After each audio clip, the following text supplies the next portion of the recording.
So, operate చేసేటప్పుడు cancer ఎట్లుంటది doctor? కాదు రోహిత్. నేను ఆపరేషన్ చేసేటప్పుడు అసలు క్యాన్సర్ ముట్టుకోను. ఓకే.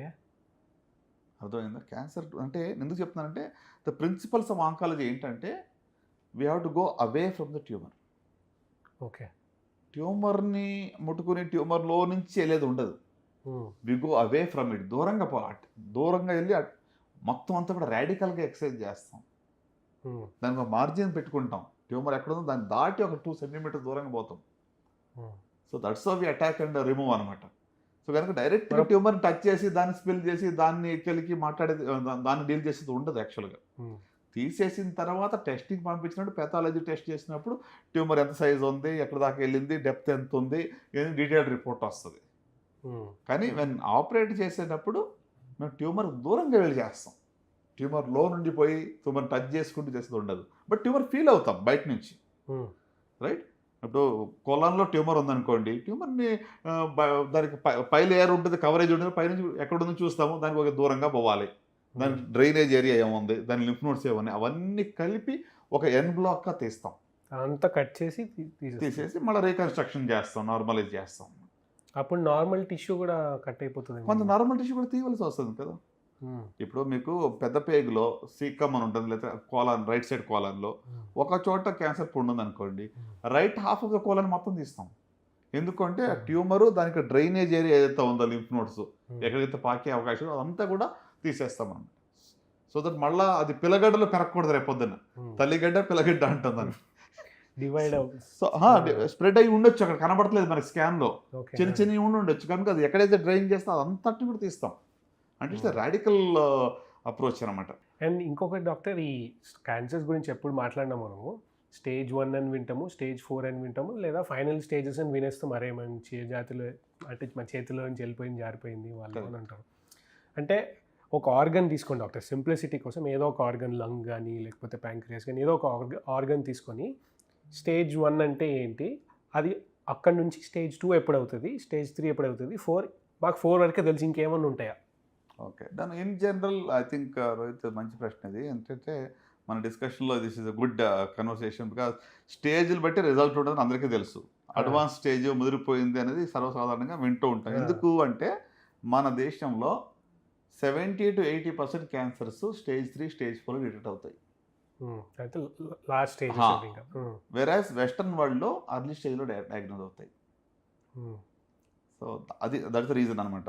సో, నేను చెప్పేదేంటంటే ఫర్ ఎగ్జాంపుల్ ఎర్లీ స్టేజ్ అంటే లంప్ వరకే ఉంది. చిన్న లంప్ ఉంది. ఇప్పుడు బ్రెస్ట్ క్యాన్సర్‌లో హ్మ్. Up to 2 centimetres T1 stage అంటాము. హ్మ్. 2-5 సెంటీమీటర్స్ ట్యూమర్ ఉంటే T2 స్టేజ్ అంటాము. హ్మ్. ఓకే. మోర్ దాన్ 5 సెంటీమీటర్స్ ఉంటే T3 అంటాము. హ్మ్.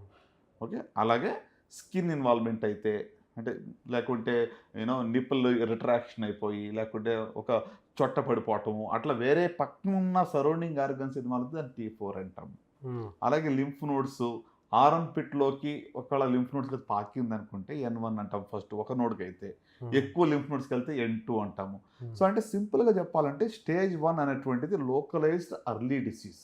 హ్మ్. స్టేజ్ 2 కూడా లోకలైజ్డే కొంచెం పెద్దగా ఉంది సైజ్.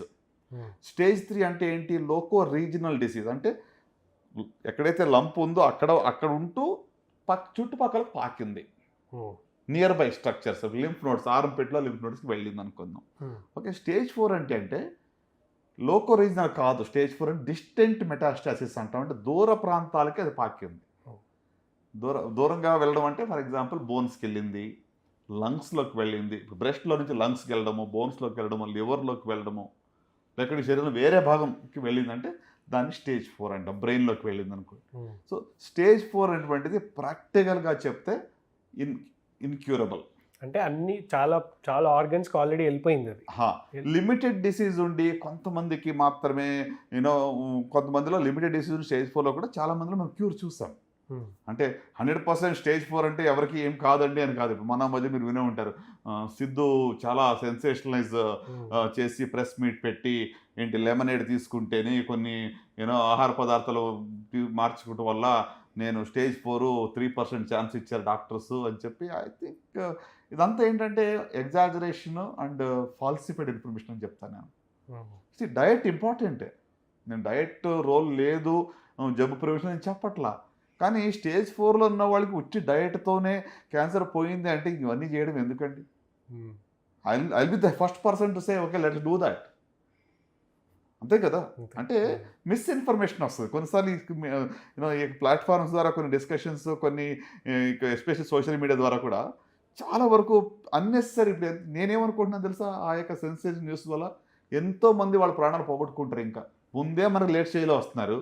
ఇప్పుడు ఏం చేస్తారు వాళ్ళు తెలిసా కూడా, అది తిన్నాం ఇది తిన్నాం లెమనేడ్ తాగండి రకరకాలు ఎవరికి తెలిసింది వాళ్ళు చెప్తారు. అవన్నీ తీసుకుని ఇంకా మొదలు పెట్టుకుని వస్తారు. అప్పుడు మనం ఇంకేం చేయలేం. సో అంటే causing so much of damage అనమాట. అంటే మిస్ఇన్ఫర్మేషన్ కూడా ఇవ్వకూడదు.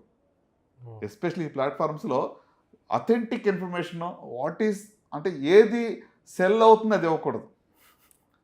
చాలా మంది అదే చేస్తుంటారు. అంటే I know your passion I appreciate, ఎందుకంటే your as real as it can be. That's what కదా మన ఆర్ఆర్ఆర్ అంటే అది కదా, యూఆర్ రియల్.